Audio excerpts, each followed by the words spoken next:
Assalamualaikum warahmatullahi wabarakatuh. Saudara-saudariku kaum muslimin wal muslimat rahimakumullah. Alhamdulillah senang banget rasanya kita bisa ketemu lagi untuk ngobrolin satu topik yang insya Allah penting banget buat kita semua. Kita semua pasti pengen punya rumah kan?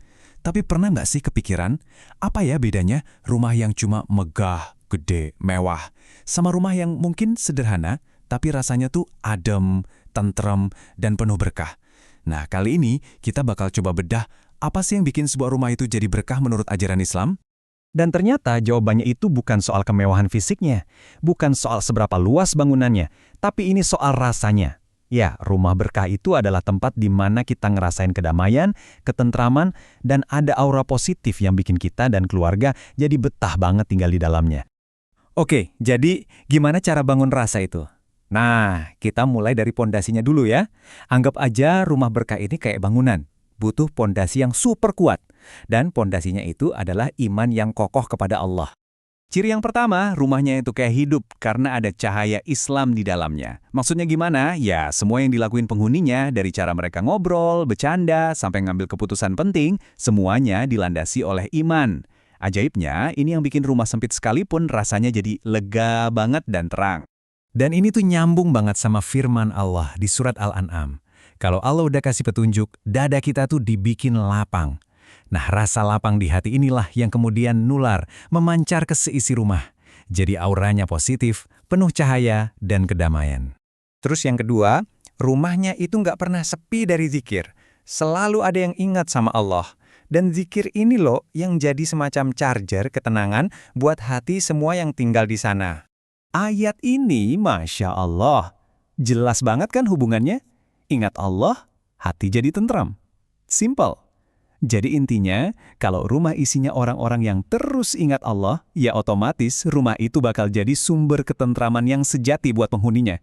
Ciri ketiga, di rumah itu sering banget terdengar lantunan Al-Quran. Entah itu dibaca, atau mungkin didengerin dari murotal. Pokoknya Al-Quran itu hidup di sana. Ini tuh seperti lampu spiritual yang nggak cuma nerangin rumah, tapi juga ngundang rahmat, sekaligus jadi pagar gaib dari hal-hal yang nggak baik. Coba deh bayangin, hadis ini perbandingannya dalam banget. Rumah yang nggak ada bacaan Qur'annya, itu diibaratkan seperti kuburan. Sunyi, mati, serem kan? Sebaliknya, bacaan Al-Quran, apalagi surat Al-Baqarah, itu punya kekuatan buat melindungi rumah kita. Nah, dari pondasi iman tadi, terus gimana efeknya ke suasana di dalam rumah? Oke, kita masuk ke bagian kedua nih. Kita bakal ngomongin soal jantungnya rumah berkah, yaitu soal hubungan emosional dan sosial antar penghuninya. Ini dia nih, perbandingannya kelihatan banget. Kiri kanan beda jauh kan?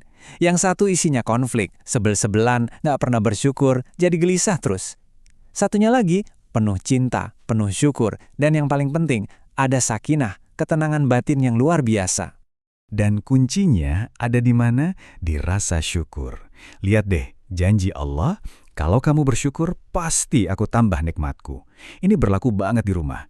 Makin kita bersyukur dengan apa yang ada di rumah, makin berkahnya itu dilipat gandakan sama Allah. Oke, jadi kalau pondasinya udah kuat, suasananya udah adem, terus apa lagi? Nah, rumah yang berkah itu nggak egois. Berkahnya itu nggak berhenti di dalam pagar doang, dia kayak lampu yang cahayanya mancar keluar. Sekarang kita bahas gimana berkah itu bisa nular ke sekitar. Tanda paling gampang dilihat, pintu rumahnya selalu terbuka buat tamu. Karena memuliakan tamu itu bukan cuma soal sopan santun, tapi cerminan iman. Dan lewat sinilah rumah kita bisa jadi base camp kebaikan dan tempat nyambungin tali silaturahmi. Dan prosesnya ini Masya Allah keren banget. Coba perhatiin ya. Pertama, tamu datang tuh bawa rezekinya sendiri, bukan ngerepotin kita. Terus, kita sebagai tuan rumah tinggal muliain aja. Pas pulangnya, si tamu malah bawa pergi dosa-dosa kita. Untung banget kan? Ciri berikutnya ini benar-benar menyentuh hati, yaitu rumah yang menjadi surga buat anak yatim. Dalam ajaran kita, peduli sama anak yatim, memuliakan mereka, itu bukan cuma perbuatan baik biasa. Itu adalah penanda dari rumah yang terbaik di sisi Allah. Hadisnya jelas banget, nggak pakai basa-basi. Sebaik-baik rumah kalian adalah rumah yang di dalamnya anak yatim dimuliakan. Ini standar emas. Bisa dibilang, ini level kebaikan yang paling tinggi yang bisa dicapai sebuah rumah.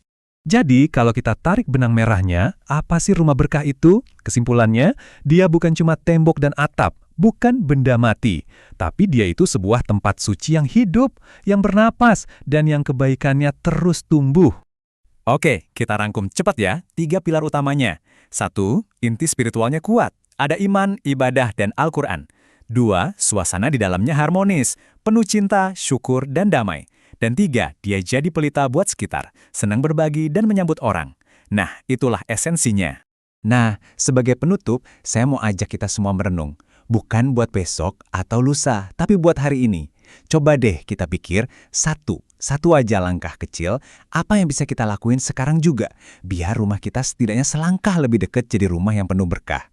Baik, itu dia pembahasan kita. Terima kasih banyak ya sudah menyimak. Semoga ada manfaatnya. Yuk kita tutup sama-sama pertemuan kita dengan doa kafaratul majelis. Subhanakallahumma wa bihamdika, asyhadu an la ilaha illa anta, astaghfiruka wa atubu ilaik. Wassalamualaikum warahmatullahi wabarakatuh.